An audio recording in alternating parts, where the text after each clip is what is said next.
ashishikie bien maono. Lakini mama anajizuiza anasema hata kama ashishikie bien, huko wale bantu wengine leo wanapita mdunia kupitia homa. Anashikia tu mtu sasa. Bushiku tu hapa ya mapendeze. Homa na mfungu. Pumzi inakatika na ndani. Anakufa. Meka na wewe unakula homa. Pete unakunywa dawa. Wewe basi anasema hata sema ni malaria ya watoto. Orke mtu anaweza kufa nini? Naoma ane. Meka mko na nukula. Unapona. Nikusema Mungu engaliki na wewe kwa nini? Mungu tubariki sana. Tunaleta mwimbo. Tunakuwa karibu na kushikia neno. Karibu ule anakusiwa na roho ya Mungu karibu na mwimbo.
Kwa hiyo tunafika kwa gati panda bila kushikia parole hapo saidia papa. Kwa hiyo mama Bwana unaenda kuita presence yako iendelee kutawala mahali hapa Seigneur. Presence yako ituwezeshe mtakatifu Papa. Potesha muntu wetu mtakatifu. Wewe peke wetu tawale.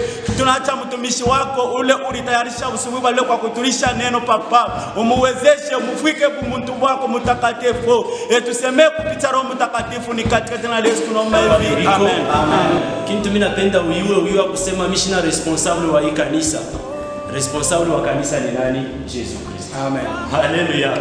L'église est l'épouse de Jésus Christ. Asema kanisa ni mke wa Yesu Kristo. Ça c'est la parole de Dieu. Hii ni neno ya Mungu. Personne ne peut contredire cette parole-là. La Bible claire, elle dit que l'église est l'épouse de Jésus Christ.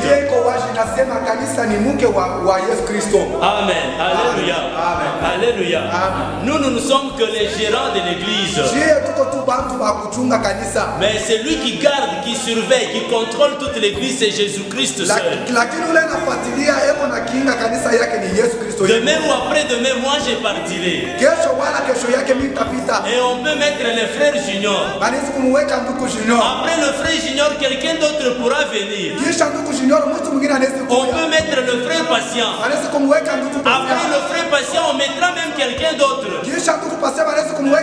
Mais ce que je sais, même s'il y a remplacement de plusieurs personnes, le responsable de l'église c'est Jésus-Christ lui-même.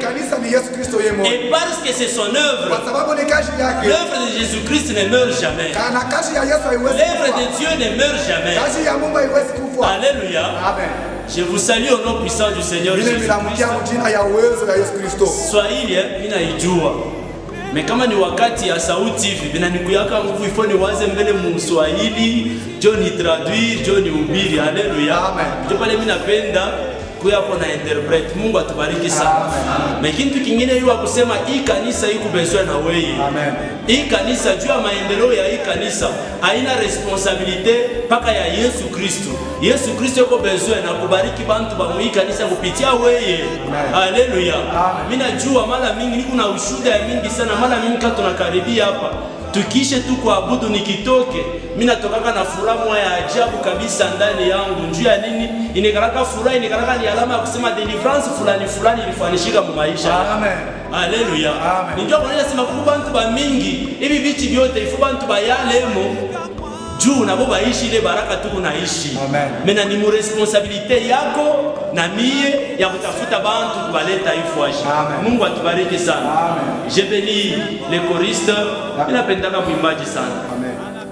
Je bénis tous les choristes. Je vous bénis. Je vous bénis, vous qui êtes assis là-bas, vous qui êtes venus dans la présence de Dieu, soyez bénis, que la grâce de Dieu vous visite. Moi, quand je suis venu, je ne suis pas venu seulement seul avec ma famille, mais je suis venu avec quelqu'un que j'ai laissé à la maison malade. Alléluia. J'ai l'enfant de mon grand frère qui est gravement malade. Et par la foi, je suis venu avec cet enfant dans ces lieux. Et je sais qu'en quittant ces lieux, cet enfant va recevoir la guérison. Alléluia. De même que toi, quand tu viens ici, je te conseille de ne pas venir seul. Viens avec les problèmes de ta famille. Viens avec les difficultés de ta famille. Parce que je sais bien que le fait là que tu t'approches de la présence de Dieu avec tes difficultés, Dieu par sa grande puissance, il accorde la solution à tes problèmes. Il accorde même la solution aux problèmes que tu as laissés à la maison. Que Dieu nous bénisse abondamment. Que Dieu se souvienne de vos problèmes que vous avez laissés à la maison. Que Dieu visite le malade que vous avez laissé à la maison. Que la grâce les visite et que la guérison les visite ce matin au nom de Jésus. Alléluia. S'il y a une étape que j'aime encore plus que toutes les étapes, dans un culte tout entier, muibada yote mzima. j'aime l'étape de la parole de Dieu. Ninapendaka hatua ya neno. Pourquoi j'aime l'étape de la parole de Dieu? Nini ninapenda kipande ya neno? Parce que je dis toujours que Kwa sababu ninasema kila siku c'est lui qui a l'information. ule analetewa na ujumbe Il est plus puissant que celui qui possède une arme à feu. yeko wa nguvu kushindia ule yeko na silaha ya moto. Alléluia. Amen. La Bible m'appuie là-dessus. Elle dit ceci. Na Biblia inaonyesha pale yule anasema Mon peuple périt par manque de connaissances. nasema taifa yangu iko napotea kutokujua. Ça veut dire quoi? Kusema nini? Mon peuple périt par manque de l'information. Nasema taifa yangu iko napotea Il y a d'autres personnes qui sont en train de vivre les difficultés dans leur vie. Kuko watu wengi wako naishi magumu Il y a maisha des yao. personnes qui sont en train de passer par une souffrance dans leur vie. Kuko watu wanapitia mateso maisha Tout yao. ça, c'est par manque de l'information. Ni kwa shida kujulikanishwa. Alléluia. Amen. C'est pourquoi quand c'est la parole de Dieu, Ndio kwa maana kama ni wakati ya neno, retiens une chose. shika kitu kimoja. Ne quitte pas les cultes sans avoir une information par rapport à la parole de Dieu. Usitoke muibada kwa sababu kushika kwa kitu kama Alléluia. Et surtout l'information sur base de Jésus-Christ. na kwa kuingia kwa mzito njoo ya mambo ya Yesu Kristo. Parce que la Bible dit, Kwa sababu Biblia vous inasema connaîtrez la vérité mtajua ukweli et la vérité vous affranchira. ukweli utamweka katika Ça veut dire la vérité c'est qui? C'est Jésus-Christ. na ukweli ni nini? Ni Yesu Parce Kristo. que lui-même a dit, Kwa sababu yeye je alisema suis le chemin, ni kwa njia la vérité ukweli et la vie. na uzima. Ça veut dire vous connaîtrez Jésus-Christ Kama mtamjua et Yesu Jésus-Christ vous rendra libre. na Yesu Kristo atamweka Pour huru. la délivrance, Njoo ya kufunguliwa. tu as besoin d'une seule chose. Tu as besoin de connaître Jésus-Christ. Unapendelea tu Pour ta délivrance, ya kufunguliwa. tu as besoin de connaître Uko lazima na Jésus-Christ. Kristo. Pour ta délivrance, Kufunguliwa. tu as besoin de l'information sur Jésus-Christ. Uko lazima na kuonesha mambo ya Yesu Kristo. Mungu amebariki. Alléluia. Amen. Ça fait presque 3 semaines Inakuwa baada que ya nous sommes en train de parler sur le Saint-Esprit. ndio tunazungumzia Roho Mtakatifu. Et en parlant du Saint-Esprit, Wakati tunazungumzia Roho Mtakatifu, j'insiste là-dessus niko napiga que le mkazo Saint-Esprit, kusema Roho Mtakatifu c'est une grâce ni neema uniquement qui appartient uniquement pour les fils, pour les chrétiens. ile inaletewa tu kwa Kristo. Alléluia. Amen. Pour ceux-là qui ont déjà donné leur vie au Seigneur Jésus. Kwa wale walileta maisha yao kwa Yesu Pour Kristo. ceux-là qui ont accepté que Jésus-Christ soit leur Seigneur et Sauveur dans leur vie. Kwa wale walimwamini Yesu Kristo kwa Bwana na Mwokozi wao Pour maisha yao. ceux-là qui se disent que si moi je suis justifié aujourd'hui, c'est parce que Jésus-Christ est mort à la croix. Kwa wale wote wanatambua ya kusema kama mimi niko leo ni kwa sababu Yesu Kristo alikufa kwa msalaba. Alléluia. Amen. Que Dieu nous bénisse abondamment. Tubariki. C'est pourquoi nous continuons avec cet enseignement-là. Ndio kwa maana tunaendelea na hiyo mafundisho. La fois passée, nous avions parlé de l'identité du Saint-Esprit. Asema Juma ilipita kusemea njoo ya kuichiwa kwa Roho Mtakatifu. Nous avons dit que le Saint-Esprit, ce n'est pas le feu. Tulisema Roho Mtakatifu haina moto. Le Saint-Esprit n'est pas du tout de l'eau. Roho Mtakatifu haina tu mpaka maji. Le Saint-Esprit n'est pas non plus la puissance. Na Roho Mtakatifu haina uwezo. Le Saint-Esprit n'est pas du tout la colombe. Na Roho Mtakatifu haina njiwa.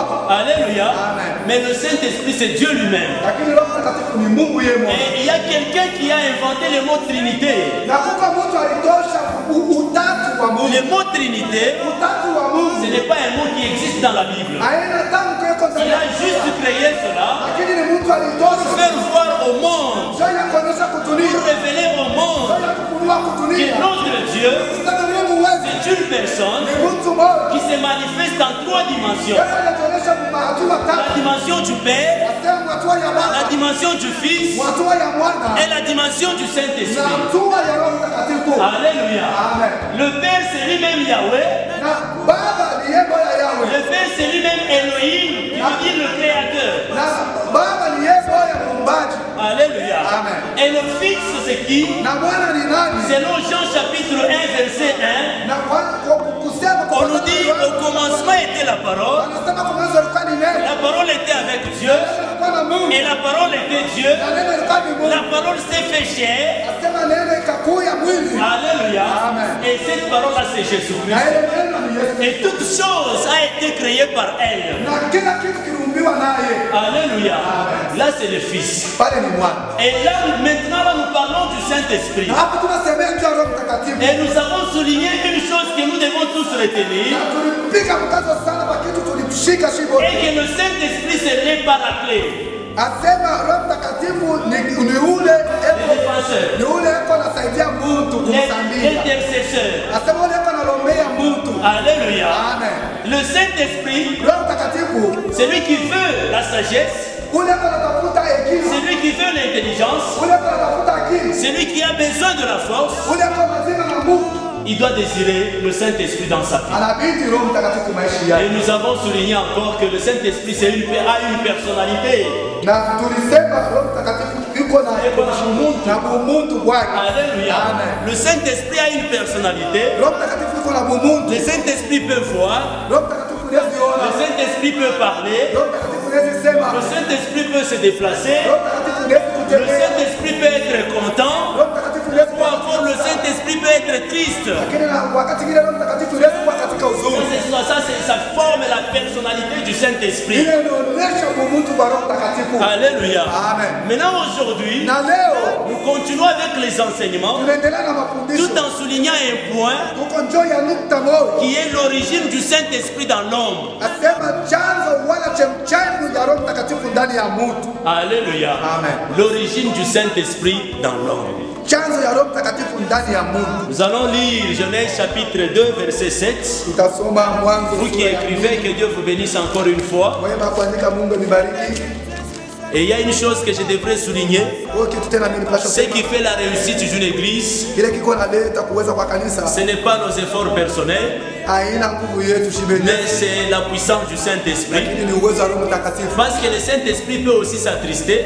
kwa sababu Roho Mtakatifu inaweza nayo kuhuzunika, Le Saint-Esprit domine na Roho Mtakatifu kuna tawala et demeure na iko naishi là où il y a la sanctification. pale peko utakatifu. Si vous vivez dans la Kama sanctification, mko naishi si utakatifu, vous craignez Dieu, kama mnamwogopa si Mungu, vous avez un bon témoignage dans votre kama vie, mko na ushuhuda mzuri maisha cela yako, fera ce que le Saint-Esprit demeure en vous. na ile itakuwa na Roho Et cela Mtakatifu fera ndani ce yako. que le Saint-Esprit invite même d'autres personnes à vous suivre. Iite na watu wengine bakukufuata. Bakufuate na mkanisa yenu. Alléluia. Amen. Mungu atubariki sana. Amen. Genèse chapitre 2 et le verset 7. Nous allons lire au nom puissant du Seigneur Jésus-Christ. La Bible dit ceci. L'Éternel Dieu forma l'homme de la poussière de la terre. Asema wa milele Mungu akafanya mtu kwa mvumbi ya dunia, Il souffla dans ses narines un souffle de vie. akapuzia ndani ya pua yake, Et l'homme devint un être vivant. asema na mtu akakuya kiumbe cha kuishi. Ça c'est le commencement, l'origine du Saint-Esprit Asema dans l'homme. ile ni mwanzo chanzo cha Roho Mtakatifu ndani ya mtu. Alléluia. Amen. Dieu a créé l'homme Mungu akaumba mtu et après il souffla. na akaweka pumzi, Akamupurishia. akampurushia. Alléluia. Amen. Le Saint-Esprit c'est le souffle de vie dans l'homme. Lakini Roho Mtakatifu ni pumzi ya uzima ndani ya mtu. C'est grâce au Saint-Esprit Ni kupitia Roho Mtakatifu que cela amène la vie dans l'homme. na ndio iko napeleka uzima ndani ya Pour mtu. vous dire que les païens qui vivent encore dans le péché, Ni kumwonyesha na kusema wale mapagano wako naishi ndani ya les dhambi. païens qui ont déjà chassé le Saint-Esprit en eux, Wale mapagano washa kufukusha Roho Mtakatifu ndani ce yao. sont des personnes qui sont déjà mortes. Ni watu wale washa kufariki. Ce sont des cadavres vivants. Ni maiti iko naishi. Alléluia. Mon anglais banabaita the walking dead. Les cadavres marchands. Asema maiti iko natembea. Alléluia. Amen. Tout celui qui n'a pas le Saint-Esprit en lui, Kwa yoyote ule shina la Roho Mtakatifu c'est ndani yao. un cadavre Ni maiti mais qui marche. lakini iko natembea. Ces cadavres-là ne vivent pas. Asema ile maiti haiishi. Parce que ce qui amène la vie dans l'homme, Kwa sababu iko naleta uzima ndani ya c'est le mtu. Saint-Esprit. Ni Roho Mtakatifu. Alléluia. Amen. Et ces cadavres-là Na ile maiti ne sera plus cadavre haitakuwa tena maiti. lorsqu'il prendra conscience que Wakati atatambua kusema lui seul il ne peut rien. yeye mwenye ashitaweza. Lorsqu'il prendra conscience que Wakati atatambua seul le Saint-Esprit peut amener la vie en lui, mpaka Roho Mtakatifu italeta c'est uzima à ndani ce yake. moment-là que le cadavre-là Na ndio wakati ile maiti reviendra à la vie. itarudia mzima. Que Dieu nous bénisse. Mungu atubariki. Alléluia. Amen. Alléluia. Amen. Maintenant, kama unaendelesha verse huku chini kule naendelea, la Bible dit ceci, Mungu ako anamsopesha muntu. Alléluia. Amen. Lisons d'abord Genèse chapitre 15, le verset 12. Tushike vile na wewe natonesha. Genèse 15, verset 12 inasema hivi. Au coucher du soleil, Sema kwa kuanguka kwa jua. au coucher du soleil, Kwa kuanguka kwa jua. un profond sommeil tomba sur Abraham. Asema bushingishi kabamba ikabamba ikamubamba Abraham. Et voici une frayeur Asema shikiana tutetemesho. et une grande obscurité virent la Séhir. Asema na giza munene ikamfikia. Alléluia. Amen. Ça veut dire quelqu'un qui vit sans le Saint-Esprit. Asema kwa yule anaishi kwa shuboro mtakatifu. C'est comme qui dirait quelqu'un qui est en train de vivre dans l'obscurité. Asema inalinganishwa na mtu anaishi mugiza. Alléluia. Amen. Ça veut dire quelqu'un qui vit dans l'obscurité. Kwa yule mtu anaishi mugiza. C'est comme quelqu'un qui vit dans un profond sommeil. Yuko sawa vile mtu anaishi katika usingizi mkubwa. Alléluia. Amen. Quand on prend le verbe mourir en d'autres termes, Wakati tunabeba tamko mumuriri kufa muna mengine. ça veut dire l'absence de la vie Ni kusema kukosewa kwa buzima. et l'absence du souffle de vie. Na kukosewa kwa pumzi ya Les uzima. Américains appellent ça les big sleep. Asema beko neita bushingishi Kwa nguvu munene. sana. Alléluia, les grands sommeils. Asema bushingishi munene sana kwa nguvu. Quelqu'un qui manque le Saint-Esprit en lui Ule ashina na Roho Mtakatifu ndani est yake. dans un grand sommeil, Yuko katika usingizi mkubwa. est dans un profond sommeil. Yuko katika usingizi mkubwa. Unyonyeshe mtu wa kulala, qu'est-ce qu'il peut faire dans sa vie comme action? Mtu ule ashakula anaweza kufanya kitu kani maisha. Alléluia. Amen. Cette personne-là vivra tous les jours de sa vie les échecs. Ule mtu ataishi mpaka kushindwa mu maisha yake. Tu veux vivre la réussite dans ta vie. Kama unapenda uweze maisha Tu veux yako. réussir dans tout ce que tu fais dans ta vie. Unapenda uweze mubili uko Tu nafanya. veux réussir dans tout ce que tu touches dans ta vie. Unapenda uweze mubili unakuza. Cherche le Saint-Esprit dans ta vie. Tafuta Roho Mtakatifu Or, maisha le yako. Saint-Esprit, Roho Mtakatifu c'est une grâce ni neema. qui appartient rien qu'aux chrétiens, Ile inaletwa qui appartient rien qu'à celui qui a donné sa vie au Seigneur Jésus. ile inaletwa kwa yule tu analeta uzima wake maisha yake kwa Yesu Que Kristo. Dieu nous bénisse abondamment. Mungu atubariki sana. Et je souligne encore une chose, Naleta tena mkazo pia. que le Saint-Esprit dans l'homme Ni kusema Roho Mtakatifu ndani ya Mungu. donne une capacité dans l'homme, une capacité exceptionnelle. Asema iko naleta uwezo ya kuachana na mawezo yote. Ah, que Dieu te bénisse, papa. Amen. Le Saint-Esprit dans l'homme donne des capacités exceptionnelles. Asema Roho Mtakatifu ndani ya mtu iko naleta uwezo ya kuachana na mawezo yote. Alléluia. Amen. Il y a de ces gens sur terre qui vont s'étonner. Ils vont se demander où mtu ma inspiration naipata wapi. Amen. Batauliza juu ya nini? Juu comprendre kile unakuwa nacho ndani yako. Amen. Tu y as une puissance qui amène une dimension exceptionnelle dans ta vie, c'est le Saint-Esprit. Asema uko na uwezo uko naleta hatua ya kuachana na matua yote maisha yako ni Roho Mtakatifu. Alléluia. Amen. Lisons d'abord Genèse chapitre 2, verset 9. Avant que l'homme ne pêche dans le jardin d'Éden. Tusome Mwanzo sura yake ya pili. Avant que l'homme ne pêche dans le jardin d'Éden. Labda mtu atende dhambi mu shamba la Eden. Amen. Amen. Genèse chapitre 2, verset 19 à 20. Inasema hivi.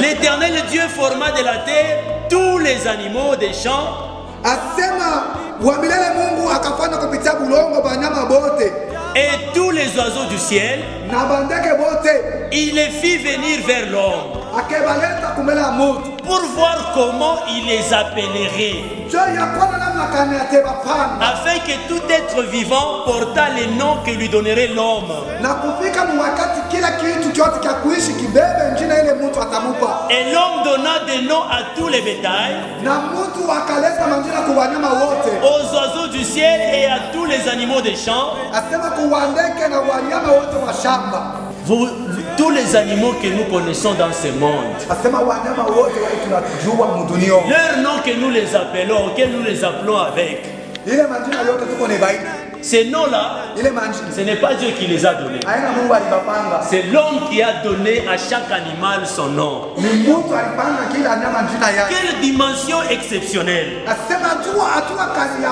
Quelle kuachana capacité exceptionnelle! Mungu kani ya kuachana Quelle inspiration! asema uwezo kani Quelle source d'inspiration que l'homme pouvait avoir pour donner à chaque animal son nom.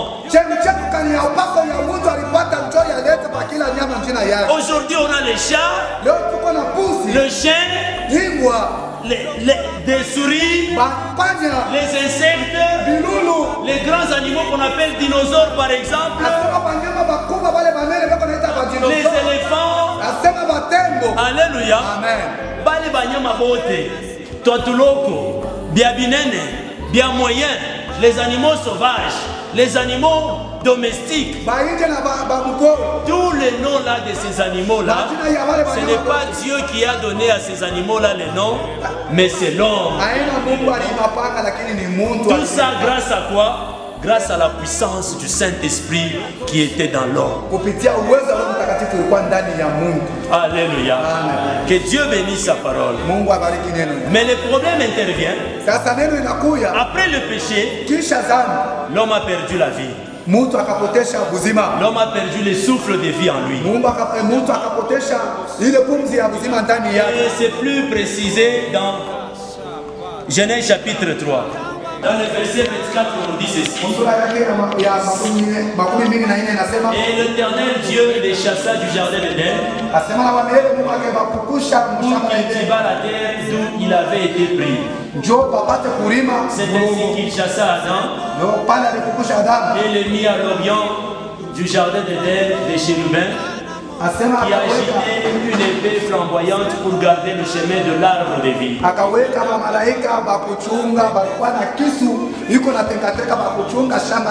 Alléluia. C'est juste pour vous faire voir que après le péché de l'homme, l'homme a perdu le souffle de vie. L'homme a perdu le Saint-Esprit. L'homme a perdu la vie en lui. Parce que Dieu a toujours eu un projet pour l'homme. Le projet de l'homme pour l'homme, c'est le projet de bonheur et non le projet de malheur. Dieu s'est dit, je dois continuer ce projet-là. Maintenant, pour continuer ce projet, il a fallu que Dieu amène une personne qui allait nous réconcilier entre nous les hommes et Dieu. Amen. Et le réconciliateur, c'est Jésus-Christ entre Dieu et nous les hommes. Alléluia. C'est pourquoi la Bible dit ceci. Les seuls médiateurs entre nous, le peuple, et Dieu, c'est Jésus-Christ. Jésus-Christ lui-même a dit ceci. Il ne vient au Père sans passer par moi. Tout celui qui veut aller au Père, il a l'obligation de passer par Jésus-Christ. Alléluia. J'ai une parabole que Jésus-Christ a donnée. Alléluia. J'ouvre une parenthèse. Mambo ya jardin d'Eden. Mushijipose ma question ya mingi obirikwaje nintunda kanyarikuriaka.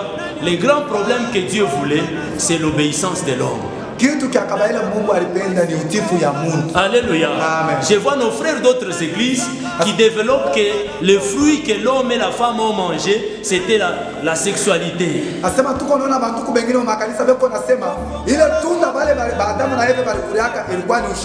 Alléluia.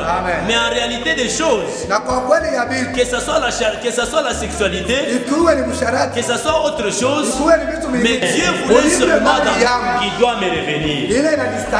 Alléluia. Mina penda tuanalize pamoja. Bana tuinterpretaka zaidi kubaya hii verse. Kia kintu. Alléluia. Aïe, sema nikalaka na mali ya mingi. Non, l'homme là avait qu'un seul bien. Qui doit me revenir. Alléluia. Nasema kitu ni hiki kimoja.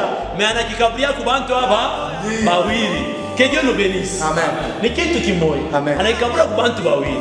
Retenez une chose, le bien. Alléluia. Maintenant anakikabula. Ule alibakia na baba yake, anabakia na Roho Mtakatifu yake.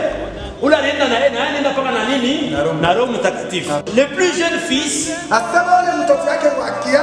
ayant tout ramassé, parti pour un pays éloigné, je voulais dire comprendre, le pays dont parle cette parabole, c'est la terre.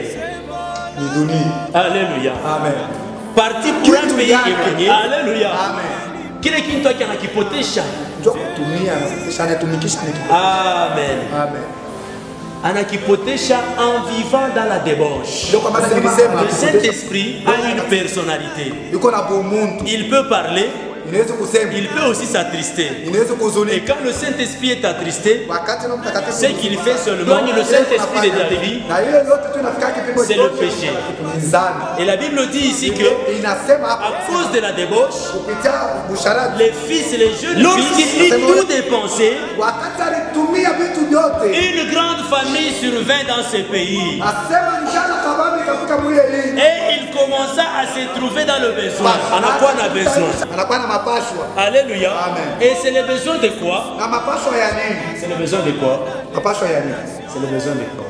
Nous lisons la police. Amen. Que Dieu te bénisse. Sur la terre. Et cet homme-là est allé servir le diable. Et le diable lui envoya servir dans quoi? Dans le rousseau.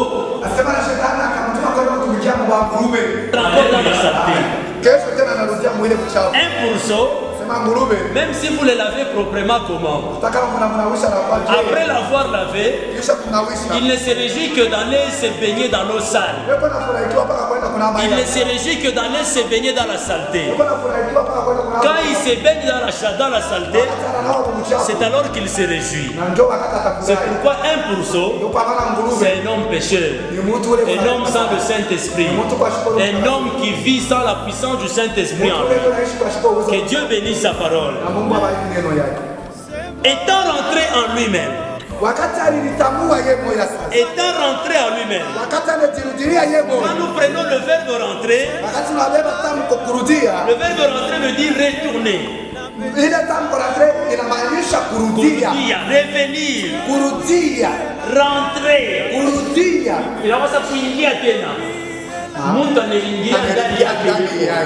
Alléluia. Que Dieu bénisse sa parole.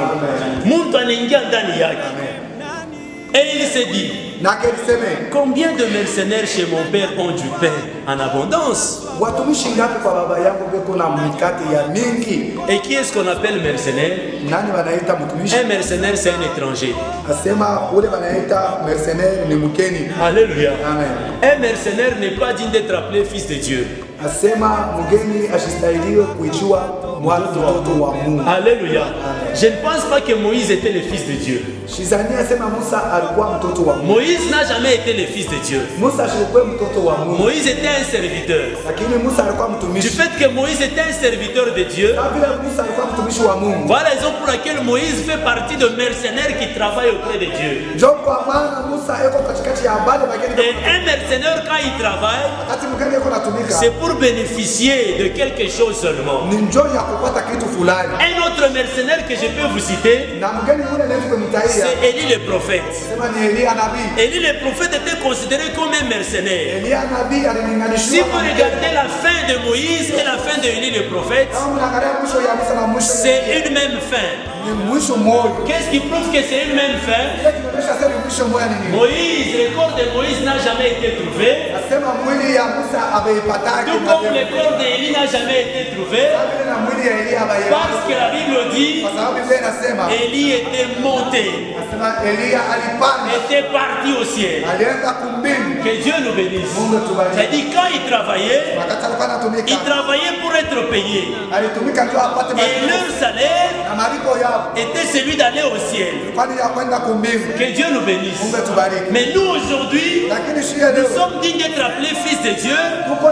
C'est quand Jésus-Christ est venu, il a accepté de mourir à la croix de Golgotha pour nous sauver. Et c'est après sa mort que nous qui croyons en lui, nous sommes appelés aujourd'hui fils de Dieu. Que Dieu bénisse sa parole. Tendez les chiens. J'ai parlé de mercenaires. Il dit, étant rentré en lui-même, il s'est dit, combien de mercenaires chez mon père ont du pain en abondance, et moi ici je meurs de faim. Je me lèverai, j'irai vers mon père et lui dirai, mon père, j'ai péché contre le ciel et contre toi. La Bible dit, je me lèverai. Quand quelqu'un prend la décision de se lever, je pense qu'il a eu le temps de réfléchir. Je dis toujours à mon frère Junior que dans la vie, quand tu veux prendre une décision, essaie de réfléchir. Réfléchis encore une fois. Encore une fois, réfléchis.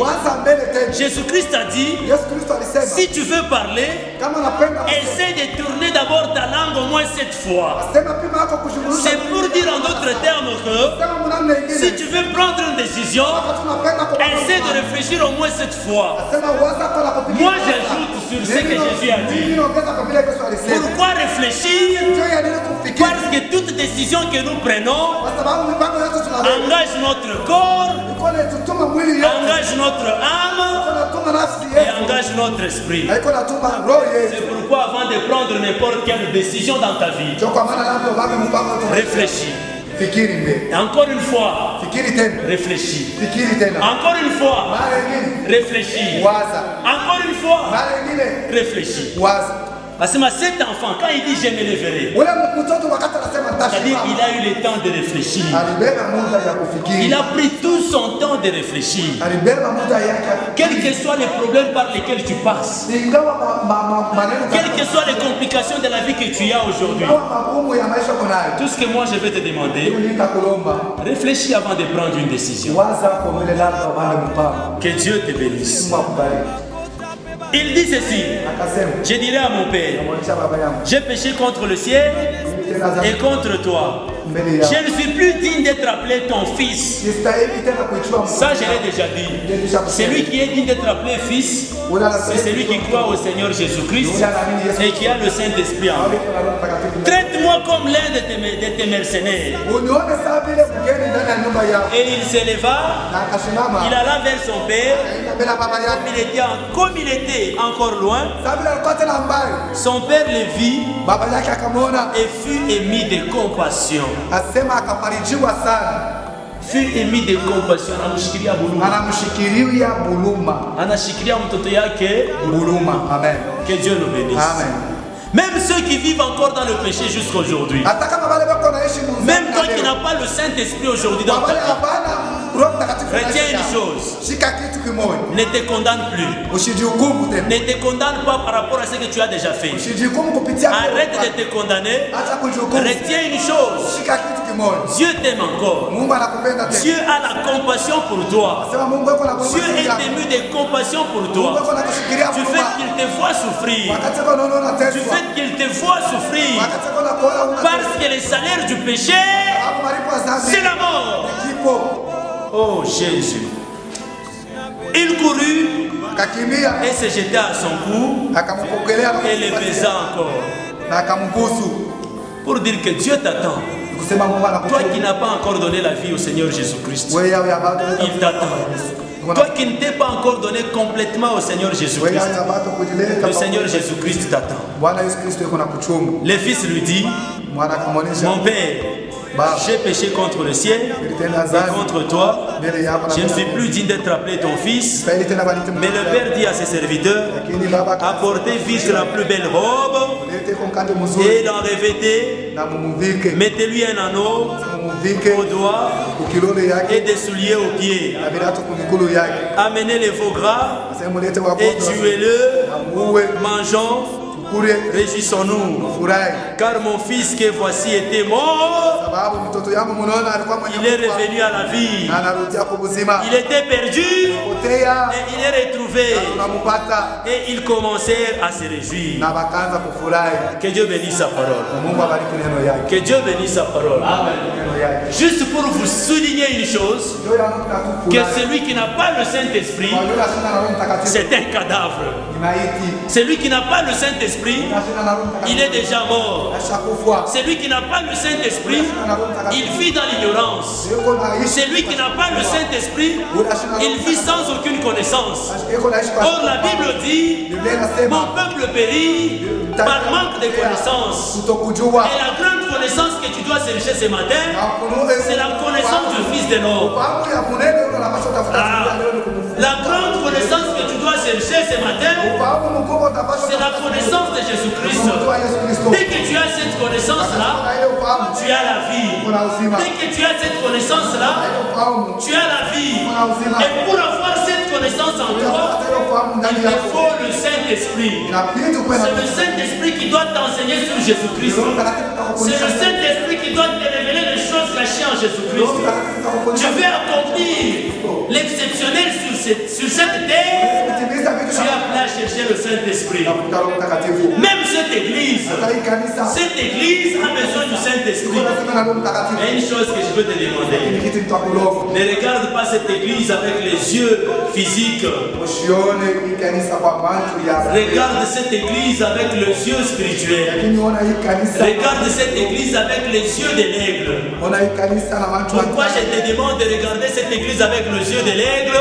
Parce que nos yeux physiques nous disent que cette église est déjà décédée.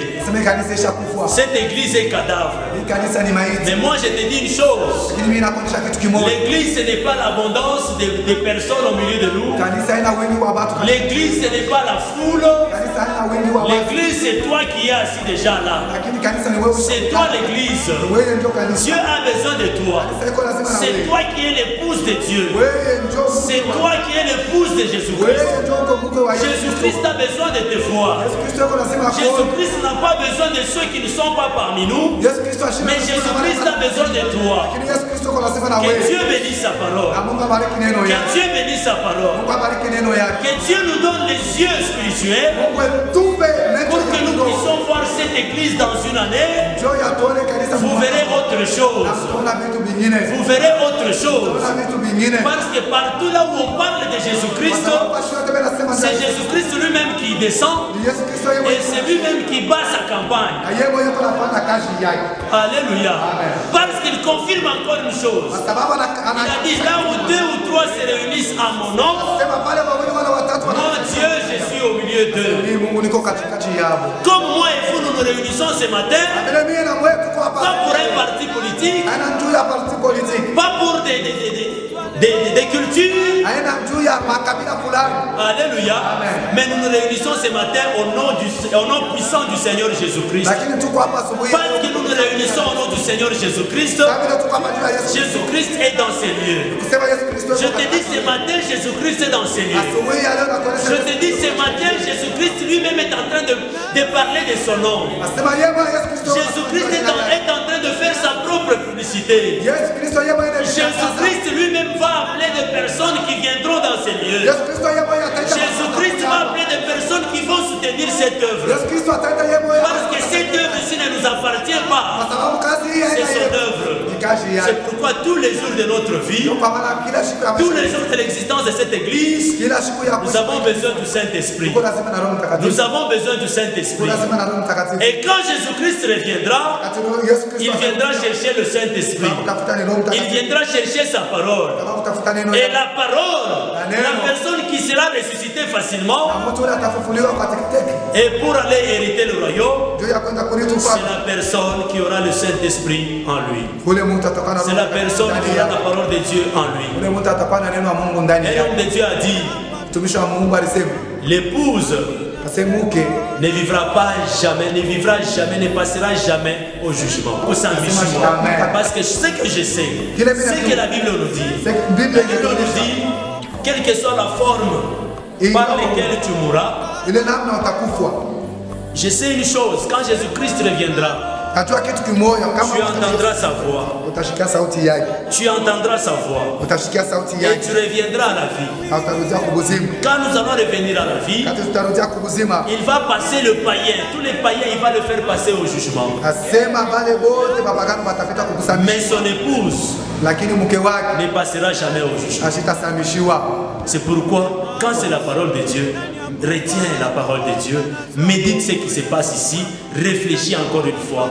Que Dieu bénisse sa parole. Amen. Que Dieu bénisse encore une fois sa parole. Amen. Que Dieu bénisse encore une fois sa parole. Amen. Que Dieu te bénisse, toi qui as écouté sa parole. Encore une fois, que Dieu te bénisse. C'est pourquoi, ce matin, nous allons implorer le Saint-Esprit. La Bible nous dit que Adam a fait des choses exceptionnelles parce qu'il avait le Saint-Esprit en lui. Nous aussi, nous voulons faire des choses exceptionnelles. Les choses qui vont bouleverser ce monde. Les choses qui vont étonner ce monde. Pour réussir, cherchons le Saint-Esprit. J'aimerais qu'on entre en prière. Je veux qu'on prie. Qu'on implore le Saint-Esprit. Qu'on implore la puissance du Saint-Esprit dans nos vies. Les caméramens, le frère Idriss, que Dieu te bénisse. Dieu te bénisse encore une fois. Après ça, on va kukata.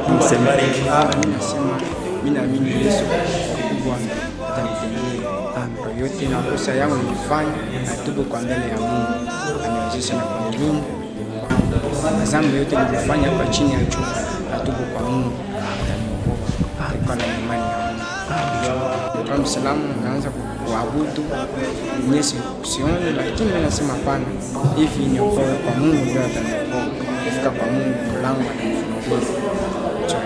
Mungu akubariki. Mama Pasteur Jambo. Je bénis Dieu pour le culte d'aujourd'hui. Et le thème était l'origine du Saint-Esprit dans l'homme. Et si tu es dans le péché, tu es considéré comme un pourceau, un pouloubé. Les pourceaux aiment toujours baigner dans la saleté, dans des matières fécales. C'est ça la vie d'un pécheur. Je t'ai pris de tuer dans cette vie parce que si tu es pécheur, tu n'auras pas le Saint-Esprit. Le Saint-Esprit ne peut pas habiter dans les péchés. Là où il y a les péchés, il n'y aura pas le Saint-Esprit. Alors je te demanderai, bien-aimé dans le Seigneur, de quitter les péchés parce que tu n'auras pas le Saint-Esprit si tu es pécheur. Je vous invite, comme Papa Félix, à croire au Seigneur Jésus-Christ. Bien-aimé dans le Seigneur, sans Jésus-Christ, tu ne sauras pas vivre. Sans le Saint-Esprit, tu ne sauras pas. Croyez en Jésus. Donnez votre vie en Jésus-Christ. Ne vous condamnez pas. Jésus-Christ a la passion. Il va vous pardonner. Ne te condamne pas si tu es dans les péchés. Ne te condamne pas parce que tu n'as pas le Saint-Esprit dans ta vie.